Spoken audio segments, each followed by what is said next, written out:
திணிக்காதே திணிக்காதே இந்தியை திணிக்காதே பறிக்காதே பறிக்காதே தமிழர் உரிமையை பறிக்காதே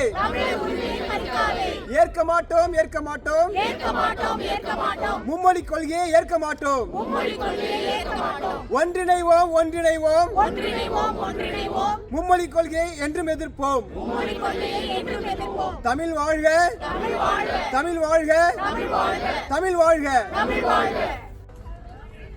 இந்தியாவில் மத்திய அரசு மாநிலங்களுக்கு தர வேண்டிய நிதியை, கல்வி சம்பந்தமான நிதியை மூன்றாவது மொழியை ஏற்றுக்கொண்டால் மட்டும் தருவோம் என்று கூறுவது முற்றிலும் அராஜகமான செயல். இதை மத்திய அமைச்சரே இதை சொல்வது கண்டிக்கத்தக்கது. நாங்கள் எந்த வடிவில் மும்மொழி கொள்கை வந்தாலும் அதை ஏற்றுக்கொள்ள தயாராக இல்லை. நாங்கள் அனைவரும் 2 மொழிகளை படித்து வந்தவர்கள்தான்.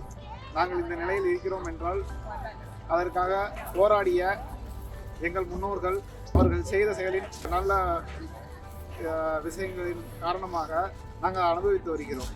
அதை எங்கள் அடுத்து வரும் சந்ததியர்களுக்கும் பயன்படும் வகையில் அவங்க ஃப்ரீயாக படிக்கணும். அந்த மாதிரி ஒரு என்விரான்மெண்ட் வேணும் எங்களுக்கு. அதை தான் நாங்கள் மறுபடியும் ஹிந்தி மொழியை வேண்டாம், 2 மொழி கொள்கையை போதும். நாங்கள் இங்கே எதிர்த்து கூடியிருக்கோம்னா நாங்கள் வந்து மும்மொழி கொள்கையை எதிர்த்து தான் நாங்கள் இந்த போராட்டம் பண்ணுறோம். போராட்டன்றது தமிழர்களுக்கு ஒன்றும் புதுசு கிடையாது. எப்போல்லாம் எங்கள் உரிமை பறிக்கப்படுதோ அப்போல்லாம் போராடி தான் நாங்கள் எல்லாருமே பெற்றிருக்கோம். இது உதாரணம் வந்து ஜல்லிக்கட்டு, என்னன்னா எவ்வளோன்னா சொல்லலாம். தமிழ் போராட்டன்றது வந்து இப்போ தொடங்கினது கிடையாது. 1937 ஹிந்தி எதிர்ப்புக்காக போராடிட்டு இருக்கோம். இது வந்து 68 இருமொழி கொள்கைன்றது வந்து அண்ணா வந்து சட்டப்பூர்வமாக்குனாரு. அதுல இருந்து வந்து இன்ன வரைக்கும் வந்து நல்ல உயர்ந்து தான் போயிட்டு இருக்கிறது. தமிழ்நாடு பின்னோக்கி போனதே கிடையாது. இது மும்மொழி கொள்கைன்றது வந்து தமிழ்நாட்டை வந்து பின்னோக்கி கடத்துறதுக்கான ஒரு திட்டமிட்ட ஒரு செயல் தான் நான் சொல்லணும். இந்த ஒன்றிய அரசுக்கு நாங்கள் வந்து சொல்றது என்னன்னா, எங்களுக்கு மும்மொழி கொள்கை தேவை கிடையாது, எங்களுக்கு இருமொழி கொள்கையே போதும். நாங்கள் இங்கே கலிஃபோர்னியா மாகாணத்தில் லாஸ் ஏஞ்சலஸ் நகரத்தில் இருந்து இந்த மும்மொழி கொள்கையை எதிர்த்து போராடுறதுக்காக நாங்கள் இங்கே ஒன்று கூடியிருக்கோம்.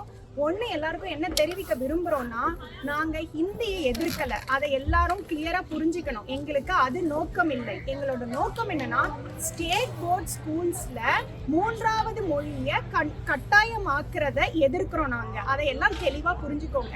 இன்னைக்கும் சிபிஎஸ்இ ஸ்கூல்ஸ் தமிழ்நாட்டில் யாரெல்லாம் ஹிந்தி சொல்லி கொடுக்குறாங்களோ கற்றுக்குறாங்க, அதை நாங்கள் என்றைக்குமே எதிர்த்தது கிடையாது. ஸ்டேட் போர்ட் ஸ்கூல்ஸ்ல எங்களுக்கு 3வது மொழியா வைக்கிறது எங்களுக்கு ஒரு பெரிய பின்னடைவா இருக்கும். அதை நாங்க எதிர்க்கிறோம். தமிழ் வாழ்க, தமிழ் வாழ்க. नमस्ते, मैं लॉस एंजलिस सिटी से बात कर रहा हूँ। यहाँ पे हम 3 लैंग्वेज जो 3rd लैंग्वेज इम्पोज किया जा रहा है तमिलनाडु में और बाकी स्टेट्स में, उसके अगेंस्ट बात करने के लिए आए हुए हैं। यहाँ पे मैंने जिससे भी बात किया है, किसी को भी हिंदी से प्रॉब्लम नहीं है। सबको ये प्रॉब्लम है कि 3rd लैंग्वेज हमें क्यों ज़रूरत है, 3rd लैंग्वेज की क्या ज़रूरत है। मेरे को भी हिंदी आता है, मैंने यूज़ किया था जब मैं नॉर्थ में था, लेकिन यहाँ पे जब मैं लॉस एंजलिस में काम कर रहा हूँ, मेरे को हिंदी की ज़रूरत नहीं पड़ रही, मेरे को इंग्लिश की ज़रूरत पड़ रही है, जो कि हमारे एजुकेशन सिस्टम में है। इंग्लिश और तमिल दोनों सिखाया जा रहा है। तमिल हमारा ओन लैंग्वेज है और इंग्लिश लैंग्वेज है जिससे हम बाहर आके सबके साथ कम्युनिकेट कर सकते हैं और काम भी कर सकते हैं। तो मेरे काम के लिए मेरे को इंग्लिश की ज़रूरत पड़ रही है। जिसको भी हिंदी की जिसको भी नॉर्थ में जाके काम करना होगा, वो ऑब्वियसली हिंदी सीखेगा, लेकिन उसके लिए हर छोटे गांव में जाके छोटे छोटे बच्चों को हिंदी सिखाने की और हिंदी इम्पोज करने की, या फिर कोई भी 3rd लैंग्वेज इम्पोज करने की कोई ज़रूरत नहीं है। हम सारे लैंग्वेजेस के लिए बात कर रहे हैं। ये सिर्फ हिंदी के अगेंस्ट प्रॉब्लम नहीं है, ये 3rd लैंग्वेज के इम्पोजिशन के अगेंस्ट एक प्रोटेस्ट है। Thank you. मैं यहाँ पे लॉस एंजलिस सिटी में रहता हूँ और हिंदी मैंने पढ़ा था अपने स्कूल में। जब मैं था मैंने हिंदी पढ़ा था, और वो हिंदी तब यूज़ होता है जब आप कहीं जा रहे हो। अब कोई भी, अगर आप साउथ में देखोगे, किसी छोटे छोटे टाउन्स में रहते हैं, उन सबको ज़रूरत नहीं है। अब स्टेट गवर्नमेंट में अगर आप इम्पोज करोगे हिंदी पढ़ने के लिए या कोई भी 3rd लैंग्वेज पढ़ने के लिए, उससे उनका कोई फ़ायदा नहीं होने वाला। अगर कोई बाहर जाएगा तो ऑब्वियसली उसके लिए वो सीख के जाएगा और वो पढ़ के आएगा। तो इसलिए सबको इम्पोज करने की ज़रूरत नहीं है, जिसको चाहिए वो पढ़ लेगा। एजुकेशन सिस्टम में 3rd लैंग्वेज इम्पोज करने की कोई ज़रूरत नहीं है। 2 लैंग्वेजेस बहुत इनफ है हमारे लिए। Thank you.